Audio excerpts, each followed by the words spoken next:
Estimados estudiantes, ¿cómo están? Me da muchísimo gusto poder saludarles de nueva cuenta. Espero se encuentren muy bien, al igual que sus apreciables familias. Y continuando con la revisión de nuestra asignatura Herramientas Educativas 1, donde ya hemos revisado diversos tópicos. Hablamos de la investigación, de las fuentes primarias y secundarias. También hicimos referencia al ensayo académico y espero en verdad hayan estado construyendo el propio, que ya tengan todos los elementos para saber cómo hacer un ensayo. Hoy vamos a platicar acerca del resumen, un elemento que muchas veces confundimos con el ensayo, pero no es así. Así que acompáñenme y vamos a platicar al respecto. Al igual que en el ensayo, existen diversos tipos de resúmenes que nosotros podemos encontrar, pero hoy me voy a centrar en uno muy específico que es el académico, ya que este es el que les van a estar solicitando a lo largo de sus estudios. Todo lo que realicen, muchas veces les dirán, hagan un resumen acerca de esto. Y un resumen no es otra cosa más que tomar las ideas centrales, las ideas importantes que vienen ya de un documento establecido, llámese un libro, llámese un artículo o cualquier documento base, oral o escrito, pero lo importante es tomar las ideas principales del mismo. Tal como podrán recordar, en el ensayo nosotros encontrábamos un apartado de introducción, un cuerpo y después el desenlace o la conclusión del mismo. Aquí también, porque nosotros vamos a tomar un texto y un texto tiene esas partes, una introducción, un desarrollo y un cierre o una conclusión, como le quieran llamar. Lo primero es que tomen un marcatextos, o si es algo digital, que vayan subrayando también con alguna herramienta interactiva y subrayen lo más importante, las ideas principales, los conceptos clave y también la parte secundaria que vale la pena irla colocando en nuestro resumen. Pueden ir escribiendo notas, ir tomando lo más importante para hacer ese resumen de algo que ya nos hablaron nuestros autores. Existen diversas características que envuelven al resumen y esas características se las voy a ir pues desmenuzando poco a poco, comenzando con la brevedad. Por eso es un resumen, es tomar la parte clave, la parte más importante de lo que nos habló el autor. También debe ser muy exacto, es decir, precisión en los contenidos para no quitar realmente lo importante y a lo mejor hacer hincapié en lo secundario.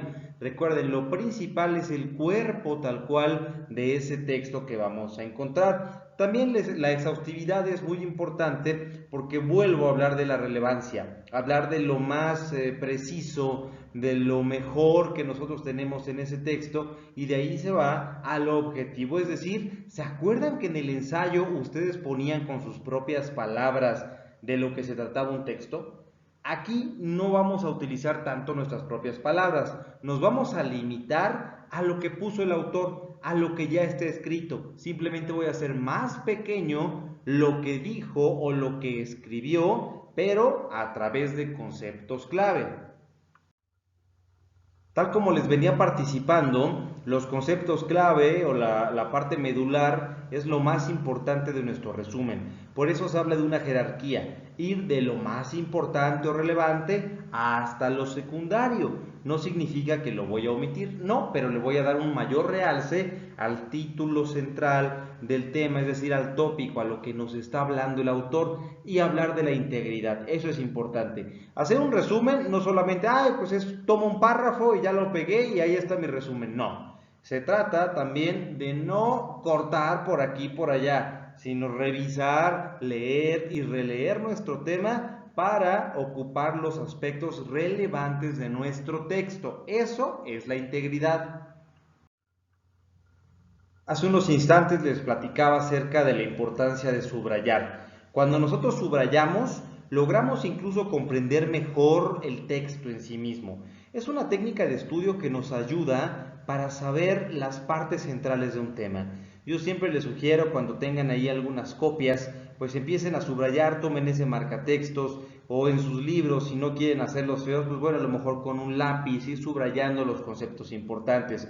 Es por esto que de este lado de la pantalla, del lado derecho, coloco un pequeño ejemplo, ¿no? Donde vamos subrayando ciertas ideas, desde el título y después cada uno de los elementos centrales, pero si se dan cuenta, no estoy cortando nada, simplemente estoy tomando en cuenta lo más relevante o importante del cuerpo de mi texto. La lectura es uno de los temas más importantes, desde luego. Yo lo que les sugiero, cuando tengan un texto en sus manos, lean y relean el texto. Solamente de esta manera voy a comprender al 100% lo que me quiso decir el autor.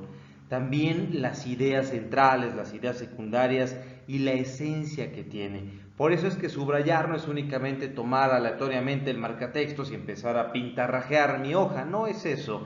Necesitamos analizar toda la estructura, el índice, los títulos, los subtítulos, las partes que están en negrita porque quizá me quiso decir alguna parte central el autor. Después, cuando ya empieza a subrayar, vuelvo a leer el texto, lo quiero comprender. Si nosotros no comprendemos el texto, será muy complicado realmente tomar las partes centrales. Y cuando estemos subrayando, uno de los elementos que les sugiero, si les es posible, es tomar colores. Fíjense que los colores nos ayudan muchísimo para diferenciar las ideas primarias, secundarias y terciarias. Ustedes podrán hacerlo con los colores que más les gusten, ustedes mismos tendrán las claves, o hay gente que me dice, oye, yo no quiero subrayar con colores, sino con un solo lápiz o una sola pluma, pues entonces a lo mejor puede ser con una línea continua las ideas principales y con líneas discontinuas las secundarias, o a lo mejor puedo encerrar en un círculo los puntos que yo considere claves o importantes. Esto es la parte del subrayado. Una vez que ya tengo todos estos elementos, ahora sí empezaré a escribir mi resumen. En el resumen, tal como se los encargué, vamos a dejar las ideas como las maneje el autor. Aquí no es un elemento interpretativo como fue en el ensayo. Aquí es dejar tal cual la fuente, ¿sale? Eso se los encargo mucho. Vamos a dejar la fuente, solo es un resumen, no es un ensayo. Otra herramienta central en la parte educativa son los mapas conceptuales.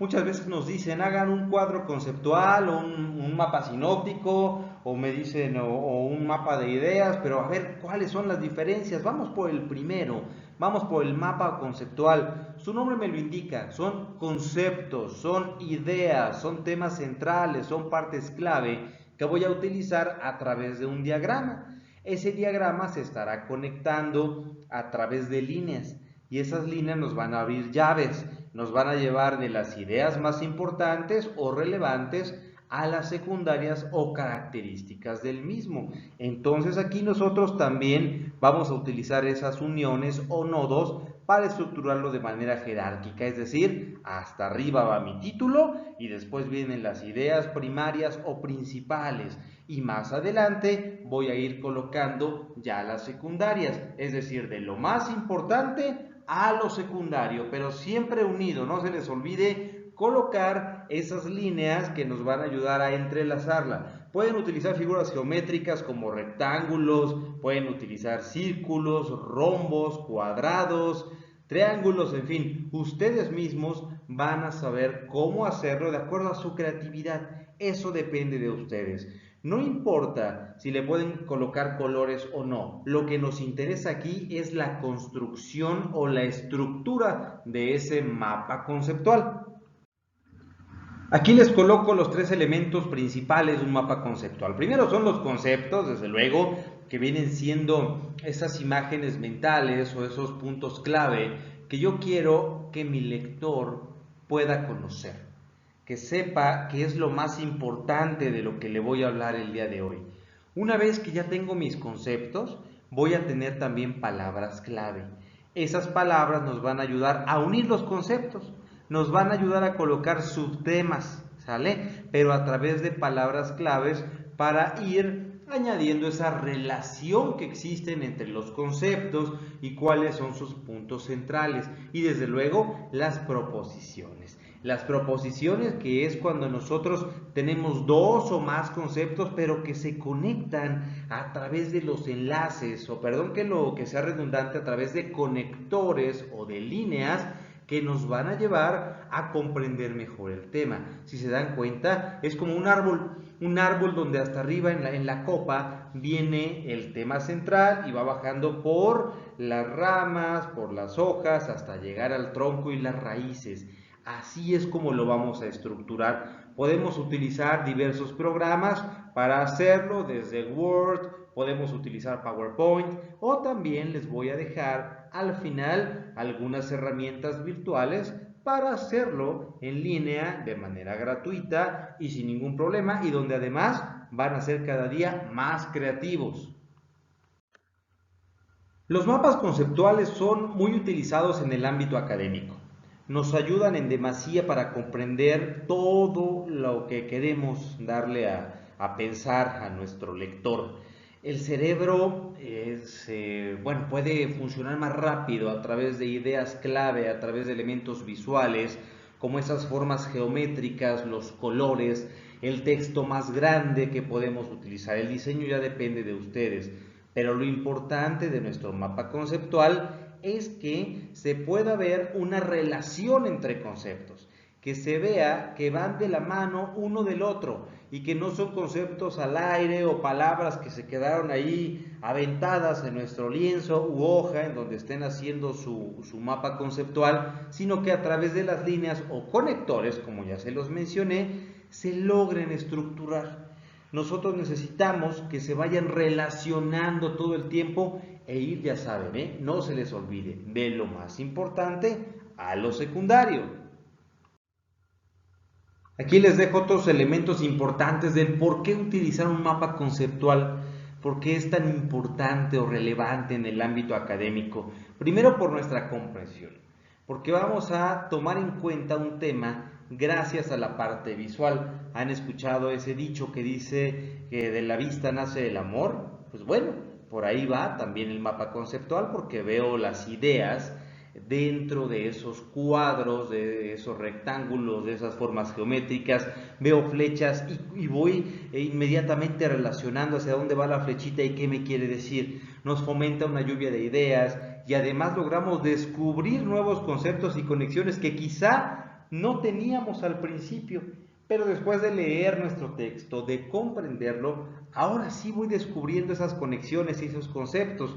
Nos ayudan mucho a ser creativos. Vamos a empezar a ser creativos todo el tiempo y desde luego identificar aquellas áreas que la persona a la cual le vamos a enviar nuestro mapa, ya sea al profesor o en algún trabajo donde nosotros estemos haciendo esto, para nosotros mismos podamos identificar lo que requiere una mayor revisión o tomar en cuenta un punto específico.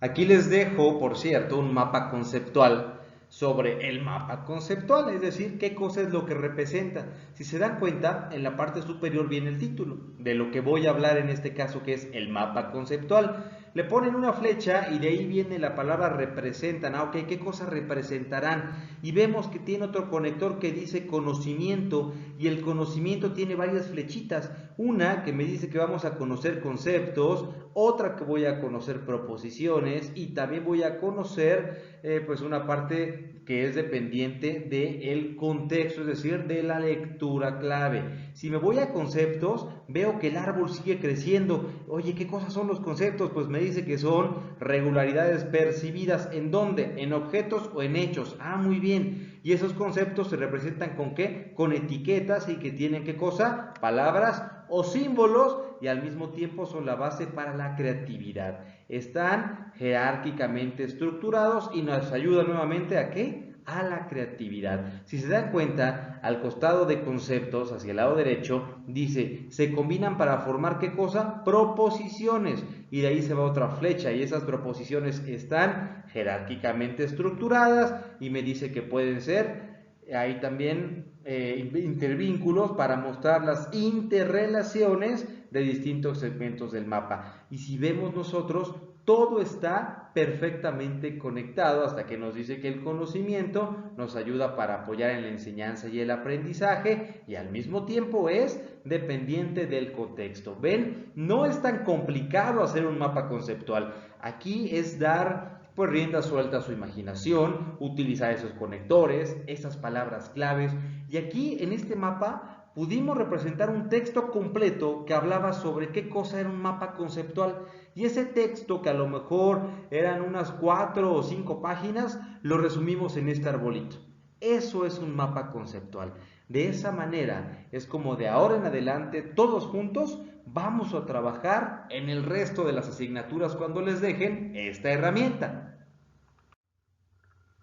Aquí les pongo otro ejemplo acerca de un mapa conceptual donde el tema central pues son las cadenas tróficas y decimos, ¿qué cosa es eso? Las cadenas tróficas dice que puede ser de productores, de consumidores, pero también de descomponedores y se va yendo poco a poco para decirme, a ver, ¿cuáles son los productores? Pues pueden ser plantas acuáticas y producen la fotosíntesis. Muy bien. Y que los consumidores se clasifican en 3 partes, primarias, secundarias y terciarias, y de manera independiente vienen los descomponedores. Así de simple un tema, a lo mejor de biología, se puede resumir en el hecho de un simple mapa conceptual que no nos costó mucho trabajo hacerlo. Es únicamente describir y dar rienda suelta a esa imaginación, pero ya con un texto que leímos y que comprendimos. Estos incluso se los recomiendo cuando tengan un examen. Si tienen un examen, hay gente que es muy visual y dice, pues a lo mejor la manera en la cual puedo comprender mucho mejor el examen o que voy a exponer en clase, pues lo hago a través de esto. Así me puede funcionar perfectamente. Otro de los elementos que quiero mostrarles en esta sesión son los mapas mentales. Los mapas mentales, que hace un momento hablé de la imaginación, pues aquí todavía la vamos a ampliar mucho más. Todo lo que venga de su mente, como lo indica. Es decir, vamos a representar sus pensamientos a través de imágenes, a través de conectores, a través de palabras clave. Viene toda esa, ya no lluvia, sino tormenta de ideas para poder retener mucho mejor un tema. Los mapas mentales son más amigables todavía por su simple estructura con la cual son hechos. Comencemos como debe ser por el principio y por lo más importante, que es la idea central. En todo mapa mental, siempre esa idea o el título o el punto clave del cual quiero hablar va a ir al centro, va a ir en grande, va a ir más colorido todavía. Y después, alrededor del mismo, es decir, van a estar circundando los elementos secundarios, las ramas, la parte que nosotros queremos darle a destacar a nuestros lectores, aquí van a aparecer, pero no se les olvide, el tema principal siempre va al centro. Y aquí vamos a tratar de ser lo más creativos posible y a continuación les enseñaré cómo hacerlos. Tal como podemos notar en esta lámina, el mapa mental se ve mucho más claro, se ve colorido, se ve agradable a la vista como tal. Y aquí es justamente un mapa mental sobre los mapas mentales, donde vemos cómo en el centro aparece esa palabra de la cual vamos a hablar en este tema, y de ahí nos habla de sus posibles usos. Y vean, donde dice los posibles usos, se sigue conectando y dice usos en la vida diaria, en la vida del profesionista y en la vida del estudiante. Y vemos cómo nos sirven para muchas cosas. Del lado izquierdo nos aparecen los elementos que debe contener un mapa mental y del derecho las herramientas que podríamos utilizar. Aquí además viene un conector importante de quién los popularizó. Pues bueno, fue el señor Tony Buzan en un libro que se llama Cómo crear mapas mentales, y él fue uno de los pioneros en esta técnica de estudio que nos va a ayudar mucho. Abajo nos habla de sus características, de sus beneficios. Lo importante aquí, si se dan cuenta, son los colores, son las formas, son los conectores, las palabras clave que vamos a ir colocando, pero el punto es que se entienda, que se comprenda lo que nosotros queremos decir, siempre en el centro la idea principal. Existen diversos tipos o diseños que se pueden utilizar, eso depende de ustedes. Ustedes mismos le pueden colocar el diseño que crean conveniente. Aquí este que nos habla del cerebro humano, si se dan cuenta la palabra cerebro humano viene en el centro y nos colocaron la imagen de un cerebro. Bueno, pueden colocar la imagen de lo que quieran, pero lo importante es que se vayan conectando. Y aquí me dice cómo está dividido nuestro cerebro de acuerdo a los lóbulos: el occipital, el temporal, el frontal y el parietal, pero además en cada uno de estos me indica sus partes. ¿Y para qué sirven? Obviamente, ¿no? Y nos dice que el temporal, por ejemplo, es donde almacenamos nuestros recuerdos, la memoria visual y la memoria a largo plazo. A lo mejor esta parte es la responsable de nuestro cerebro cuando nos acordamos de lo que ocurrió hace muchos años. Pero tenemos ese recuerdo tan fresco como si hubiera sido ayer. Pues esa parte del cerebro es la que se encarga de almacenarlo. Y en el parietal es donde nosotros, cuando somos buenos para la parte matemática, pues rápido razonamos eso, ¿no?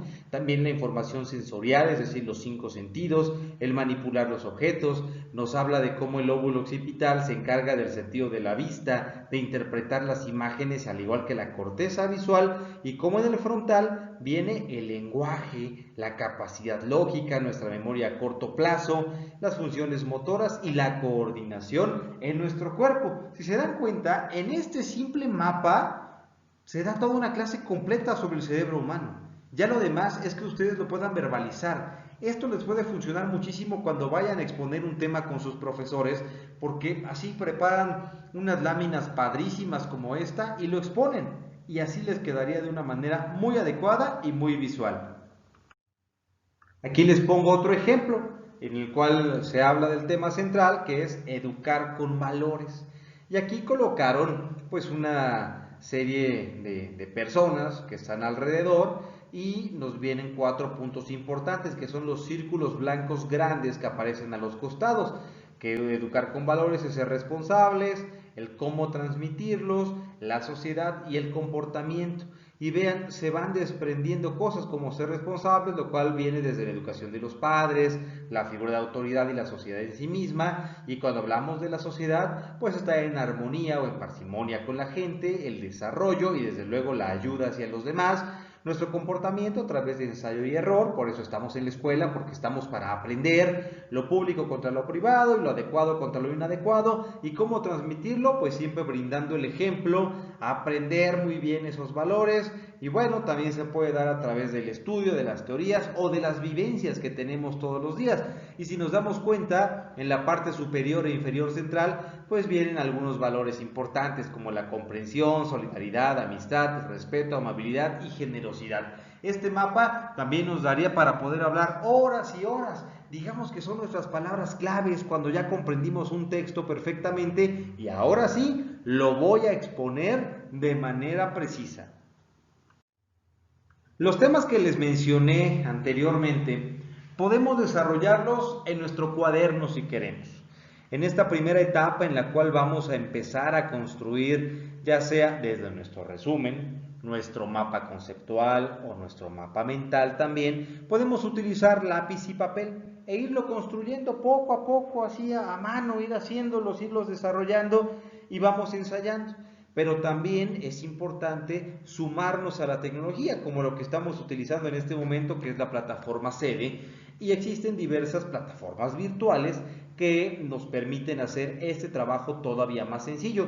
Aquí les coloco 3. Una que más utilizo y una que me gusta muchísimo se llama Canva. Aquí les coloco la liga de lo que es Canva. En Canva, como tal, nosotros tenemos una gran cantidad pues de elementos que podemos utilizar. Aquí la ventaja de esta página es que se puede diseñar como un verdadero profesional sin que seamos realmente los super diseñadores gráficos. La ventaja aquí es que vamos a poder hacer mapas, vamos a poder utilizar infografías, vamos a usar muchas cosas, hasta hacer nuestro currículum vitae en esta página como tal, que también está la aplicación. Les va a poner ahí diversas versiones, pónganle la versión gratuita, es la que yo utilizo, una versión gratis, y la pueden vincular con una cuenta de correo.